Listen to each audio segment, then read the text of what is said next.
नमस्कार, स्वागत है आप सभी का। मैं हूं आपके साथ शाफनी पटनायक। बुलेटिन की शुरुआत करेंगे। कांग्रेस पार्टी से सेंधवा विधानसभा से अपना भविष्य तलाश रहे पोरलाल खरते से आर्यन टीवी ने खास बातचीत की। पोरलाल खरते इंदौर में स्टेट सेल टैक्स ऑफिसर के पद पर अपनी सेवाएं देने के बाद राजनीति में अपना भविष्य तलाश रहे हैं। इस बातचीत में उन्होंने बीजेपी पर निशाना साधते हुए कहा कि बीजेपी की नीतियां आदिवासी समाज को खत्म कर रही है। मैं हूं कमलेश सलासिया। आर्यन टीवी आ गई है कारंजा चौराहा। जैस अपनी भूमिका को निभा रहा है, विरोध प्रदर्शन चल रहा है। भारतीय जनता पार्टी को हराने को लेकर बातें करता हुआ ये संगठन। हमारे साथ पोरलाल खरते हैं जो गवर्नमेंट सेवा में अच्छे उच्च पद पर थे पर इस्तीफा दे चुके हैं। पोरलाल जी, आपने इस्तीफा दे दिया है। जी, इस्तीफा देने का जो निर्णय है मेरा 10-12 साल पहले का है। समाज सेवा, देश सेवा मैं बचपन से कर रहा हूं और चूंकि शासकीय सेवा का अपना एक प्रोटोकॉल होता है, अनुशासन होता है, तो वहां पर रहकर कुछ बातें हम नहीं कर पा रहे थे, इसलिए हमने इस्तीफा देकर खुले रूप से समाज सेवा और देश सेवा। ऐसी कौन सी बातें थी जो आप नौकरी में रहते हो नहीं कर पा रहे, तो आपको क्या मतलब देना पड़ा? जैसे आज आपने देखा सरकार के खिलाफ हम आंदोलन में शामिल हुए। यदि हम शासकीय सेवा में होते तो यहाँ शामिल नहीं हो पाते थे। अच्छा, आपको कांग्रेस का समर्थन करना था, इसलिए आपको ऐसा लगा कि जॉब छोड़ देना चाहिए और विधानसभा लड़ेंगे आप? देखो, ये तो लोकतंत्र में आदमी स्वतंत्र है कि उसको कौन सी विचारधारा अच्छी लगती है और कौन सी विचारधारा उसके दूर है, तो जो विचारधारा जिसको अच्छी लगती है उसमें वो शामिल होगा। दिव्यांग भारत का जो सर्वे हुआ है इसमें 98% मोन्टू सोलंकी का नाम आ रहा है, पर आप सेंधवा से भी बात करें और मोन्टू सोलंकी भी सेंधवा से बात करें, आपको लगता है कि अगर आपको टिकट दिया तो आप जीत पाएंगे? देखिए, ये निर्णय करने का काम संगठन के शीर्षस्थ नेतृत्व का है। संगठन जैसा निर्णय लेगा हम उसके साथ में काम करेंगे। संगठन क्या बोल रहा है, पोरलाल खरते या मोन्टू सोलंकी? देखिए, ये बात अंदरूनी है और शीर्षस्थ नेतृत्व का, ये बात हमारी नहीं है। हमारी बात दावेदारी प्रस्तुत करने की, दावेदारी अपनी मजबूती से प्रस्तुत की है। नहीं, आप एक अच्छे सेल्स टैक्स ऑफिसर, इंदौर में काफी सेवाएं दी आपने और समर्थन भी करते हैं आप आदिवासी हित में। अभी आपने बोला कि भारतीय जनता पार्टी आदिवासियों का अहित कर रही है। कौन सा अहित कर रही है भारतीय जनता पार्टी आप आदिवासी लोगों का? देखिए, सबसे बड़ी जो बात है कि लोकतंत्र में दो विचारधारा, बड़ी विचारधारा देश में होगी ही, लेकिन यदि पर्टिकुलरली आदिवासी की बात करें तो हमारे जो त्योहार है, हमारी जो संस्कृति है, हमारे जो मूल अधिकार है, हम पाते हैं कि उसके अगेंस्ट में यदि खड़े होते तो भारतीय जनता पार्टी खड़ी होती है, इसलिए हम उसको हराने की बात कर रहे हैं। अभी कुछ टीचरों के ट्रांसफर हो गए हैं, आपको ऐसा लगता है कि भेदभावपूर्ण रवैया था या भारतीय जनता पार्टी ने इस विषय में एक्शन लिए या उनको हटाया गया, आपको ऐसा लग रहा है? देखिए, शिक्षक जो होता है राष्ट्र का निर्माता होता है और बच्चों का भविष्य निर्माण करना उसका पहला धर्म है, कर्तव्य है। उसके साथ में वो शिक्षक होने के साथ में एक सामाजिक व्यक्ति भी है, किसी समाज से आता है, उसका परिवार है, उसका एक दायरा है। उसमें यदि शिक्षा को बढ़ाने के लिए, स्वास्थ्य को प्रति, संवैधानिक अधिकार के प्रति नहीं, मेरा सवाल तो यही है कि आपको ऐसा लगता है कि टीचरों को भारतीय जनता पार्टी के द्वारा इनके ट्रांसफर किए गए? ये तो सीधा सीधा दिख रहा है और माननीय हाईकोर्ट ने जो स्टे दिया है वो प्रूव करता है। हमको कहने की जरूरत नहीं है, ये समझदार लोग हैं, सब समझते हैं। यदि पॉलिसी सही होती तो स्टे नहीं मिलता। हाईकोर्ट ने स्टे दे दिया है। अच्छा, हाईकोर्ट ने स्टे दिया, आपको लग रहा है कि पॉलिसी इन लोगों की गलत थी और कोर्ट सही है? बिल्कुल बिल्कुल सही है कोर्ट। हमारे साथ पोरलाल खरते, इन्होंने एक बयान में कहा है कि भारतीय जनता पार्टी आदिवासी टीचरों का हित कर रही है। सेंधवा से इनकी दावेदारी काफी पक्की मानी जा रही, कमलनाथ के काफी करीबी हैं। आप देख रहे हैं आर्यन टीवी, मैं कमलेश सलासिया। पुनासा में संत सिंगाजी धाम में 23 करोड़ से ज्यादा की लागत से अप्रोच रोड बनेगा। 6 अक्टूबर को 23 करोड़ से ज्यादा की लागत से अप्रोच रोड का भूमि पूजन होगा। इस भूमि पूजन को और ऐतिहासिक बनाने के लिए प्रदेश के सीएम शिवराज सिंह चौहान इसको वर्चुअल संबोधित करेंगे। वहीं भूमि पूजन के कार्यक्रम की तैयारी को लेकर माधांता विधायक नारायण पटेल मंगलवार को निर्गुण संत सिंगाजी महाराज की समाधि स्थल पर पहुंचे और यहां पर संत सिंगाजी महाराज के दर्शन कर धूनीमाई में भूमि पूजन के कार्यक्रम को लेकर आहुति दी। साथ ही संत सिंगाजी महाराज से आशीर्वाद लिया।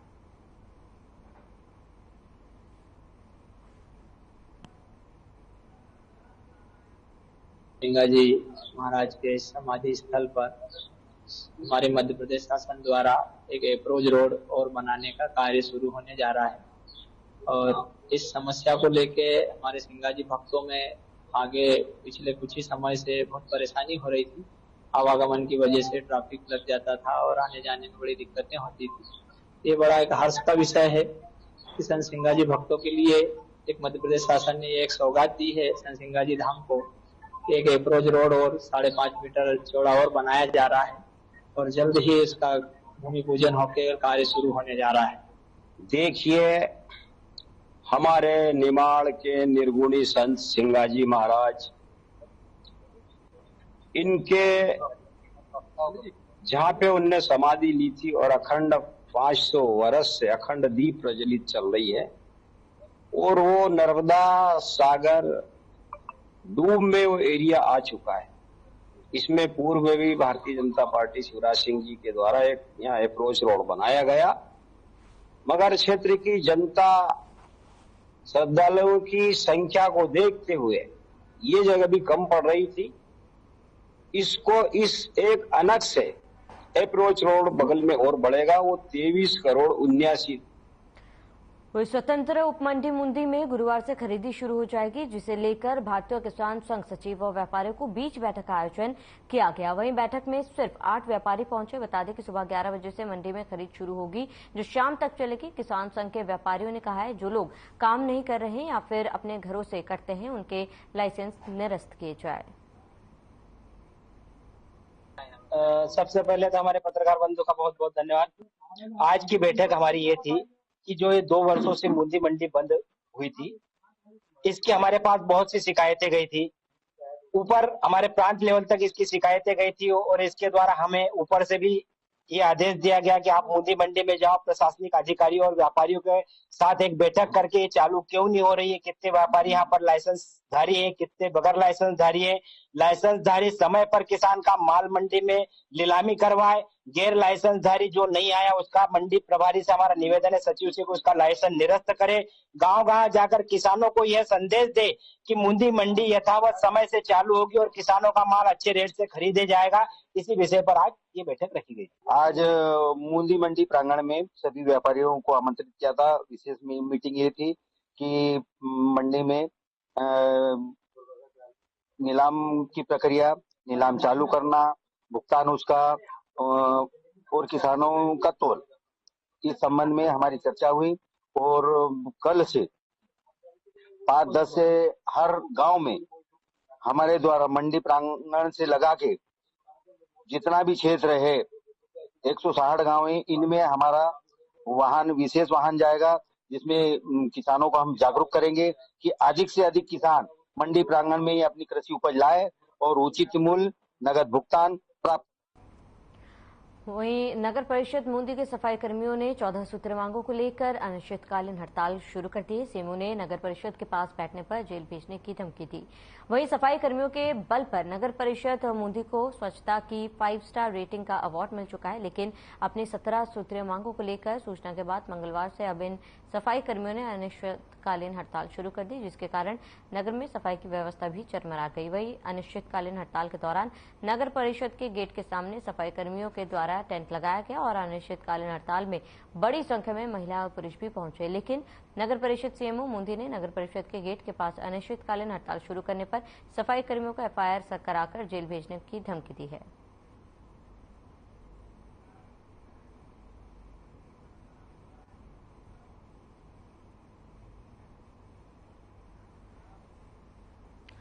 वहीं मध्य प्रदेश में प्रधानमंत्री नरेंद्र मोदी का चुनावी दौरा है। आइए आपको सीधा ले चलते हैं, सीधी तस्वीरें दिखाते हैं। कुछ लोगों ने रिसर्च करके कहा है कि जब एक मां खाना पकाती है और धुएं वाला चूल्हा है, लकड़ी जलाती है या कोयला जलाती है, तो 24 घंटे में खाना पकाने के कारण, उस धुएं में रहने के कारण उसके शरीर में 400 सिगारेट का धुआं जाता है। क्या मेरी माताओं बहनों को इस मुसीबत से मुक्ति मिलनी चाहिए कि नहीं मिलनी चाहिए? जरा पूरी ताकत से बताइए। माताओं बहनों की बात है। मेरी माताओं बहनों को रसोई घर में धुएं से मुक्ति मिलनी चाहिए कि नहीं मिलनी चाहिए? क्या ये काम कांग्रेस पहले नहीं कर सकती थी? नहीं किया। उनको माताओं बहनों की, उनके स्वास्थ्य की, उनकी तबीयत की परवाह नहीं थी। भाइयों बहनों, गरीब परिवार की करोड़ों बहनों को हमने इसीलिए बड़ा अभियान चलाकर उज्ज्वला का मुफ्त गैस कनेक्शन दिया है। वरना पहले तो गैस का एक कनेक्शन लेना है ना तो एमपी के घर चक्कर काटने पड़ते थे। और आपको तो याद है रक्षाबंधन के पर्व पर भाई बहन को कुछ भेंट देता है, तो रक्षाबंधन के पर्व पर हमारी सरकार ने सभी बहनों के गैस सिलेंडर सस्ता कर दिया था। उस समय उज्ज्वला की लाभार्थी बहनों के लिए सिलेंडर 400 रुपये तक सस्ता किया गया। और अब कुछ ही दिनों के बाद दुर्गा पूजा, नवरात्रि, दशहरा, दिवाली ये त्योहार आने वाले हैं। तब ये मोदी सरकार ने उज्ज्वला का सिलेंडर कल ही फिर एक बार 100 रुपया सस्ता कर दिया। यानी पिछले कुछ सप्ताह में ही उज्ज्वला की लाभार्थी बहनों के लिए सिलेंडर 500 रुपये सस्ता हुआ है। अब उज्ज्वला की लाभार्थी मेरी गरीब माताओं, बहनों, बेटियों को गैस का सिलेंडर सिर्फ 600 रुपये में ही मिल जाएगा। सिलेंडरों के बजाय पाइप से ही सस्ती गैस रसोई में आए, इसके लिए भी भाजपा सरकार तेज गति से काम कर रही है। इसलिए ही यहां गैस पाइपलाइन भी बिछाई जा रही है। इसका लाभ भी मध्य प्रदेश के लाखों परिवारों को होगा। मेरे परिवारजनों, आज जो हजार हमारे कॉलेज में पढ़ने वाले छात्र छात्राएं हैं, जो हमारे नौजवान साथी हैं, हमारे नौजवान बेटे बेटियां हैं, उन्हें मैं जरा पुरानी कुछ बातें याद कराना चाहता हूं। कराऊं? पुरानी बात याद कराऊं? 2014 की बात याद कराऊं? आप कहें तो कराऊं। आप देखिए, जो आज 20-22 साल के हैं ना, उनको तो शायद पता ही नहीं होगा, क्योंकि उस समय वो 8, 10, 12 साल के होंगे। उनको पता ही नहीं होगा कि मोदी आने से पहले क्या हाल था। तब आए दिन कांग्रेस सरकार के हजारों करोड़ रुपए के घोटाले हेडलाइन बना करते थे। जो पैसा गरीब पर खर्च होना था, वो पैसा कांग्रेस के नेताओं की तिजोरियों में जा रहा था। और मैं तो इन नौजवानों को कहूंगा, वो तो ऑनलाइन वाली पीढ़ी है, जरा गूगल पे जाके सर्च करेंगे 2013-14 के अखबारों की जरा हेडलाइन पढ़ दीजिए, क्या हालत थी देश की। और इसलिए भाइयों बहनों, 2014 के बाद जब आपने हमें सेवा करने का मौका दिया, तो कांग्रेस सरकार की बनाई उन भ्रष्ट व्यवस्थाओं को बदलने का हमने एक अभियान चलाया। उधर भी स्वच्छता अभियान चला दिया। हमने टेक्नोलॉजी का इस्तेमाल करके करीब करीब 11 करोड़, ये आंकड़ा याद रखोगे? जरा जवाब देंगे तो पता चलेगा। ये आंकड़ा याद रखोगे? ये आंकड़ा याद रखोगे? 11 करोड़ फर्जी नामों को हमने सरकारी दफ्तरों से हटाया। कितने? कितने? जरा जोर से बोलिए, कितने? 11 करोड़। ये 11 करोड़ नाम कौन से थे? ये वो नाम थे जिनका कभी जन्म ही नहीं हुआ था, लेकिन सरकारी दफ्तर से खजाना लूटने का रास्ता बन गया था। कांग्रेस ने इनका झूठे नाम, फर्जी नाम, कागजी दस्तावेज तैयार कर दिए। ये मध्य प्रदेश और छत्तीसगढ़ की कुल आबादी है ना, उससे भी ज्यादा बड़ा आंकड़ा है 11 करोड़। ये 11 करोड़ फर्जी नाम जो सच्चे गरीब लोग हैं, असली गरीब लोग हैं, उनका हक छीन करके खजाना लूटने का काम हो रहा था। 2014 में आने के बाद ये मोदी ने सब कुछ साफ कर दिया।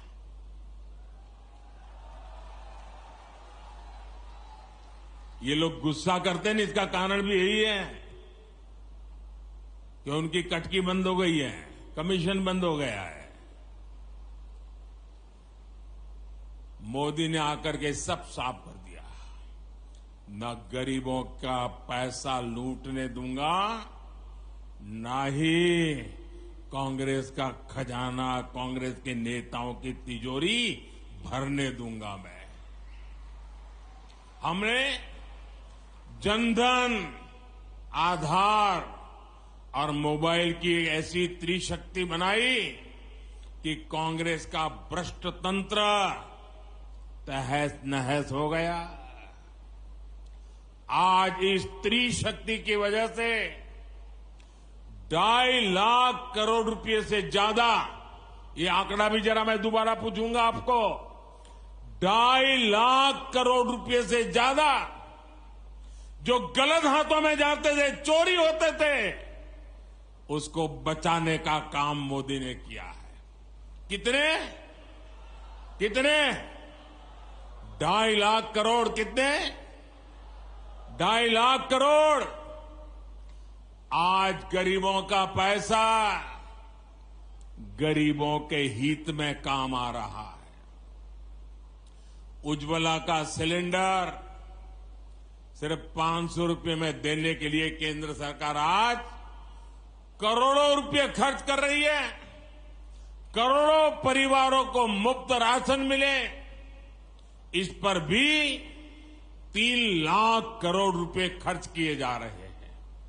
ये 3 लाख करोड़ रुपए तिजोरी से इसलिए देते हैं कि कोई मेरी गरीब मां का बच्चा रात को भूखा नहीं सोना चाहिए, गरीब का चूल्हा जलते रहना चाहिए। आयुष्मान योजना के तहत देश के करीब 5 करोड़ परिवारों का मुफ्त इलाज हो चुका है।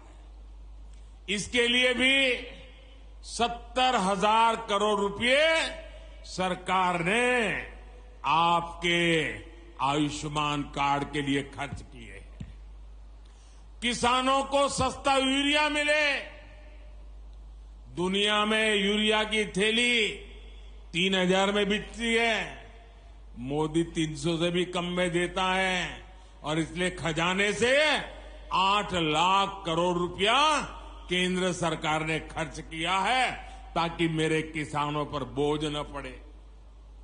पीएम किसान सम्मान निधि के तहत भी 2.5 लाख करोड़ रुपए सीधा किसानों के बैंक खाते में जमा किया जा चुके हैं।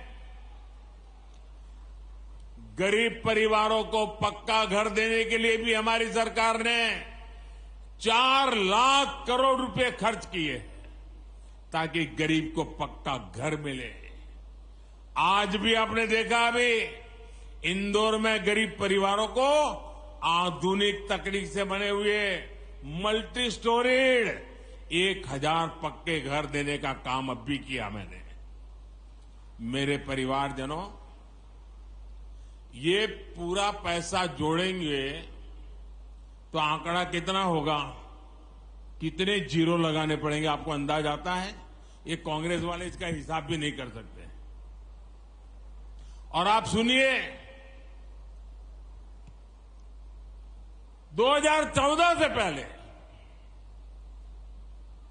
ये जो 000 है ना, वो सिर्फ घोटालों का पैसा जोड़ने में लग जाता था।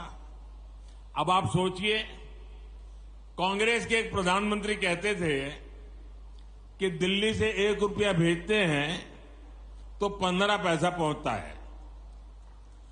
85 पैसा कोई पंजा घींच लेता था। 1 रुपया भेजते थे 15 पैसा पहुंचता था। मैंने जितने रुपये अभी गिनाए, अगर ये रुपये कांग्रेस के जमाने में गए होते तो कितनी बड़ी चोरी हुई होती, आप अंदाज लगाइए। आज गरीबों के लिए इतना पैसा भाजपा सरकार दे रही है। मेरे परिवारजनों, मेरे मध्य प्रदेश के लिए ये बहुत ही महत्वपूर्ण समय है।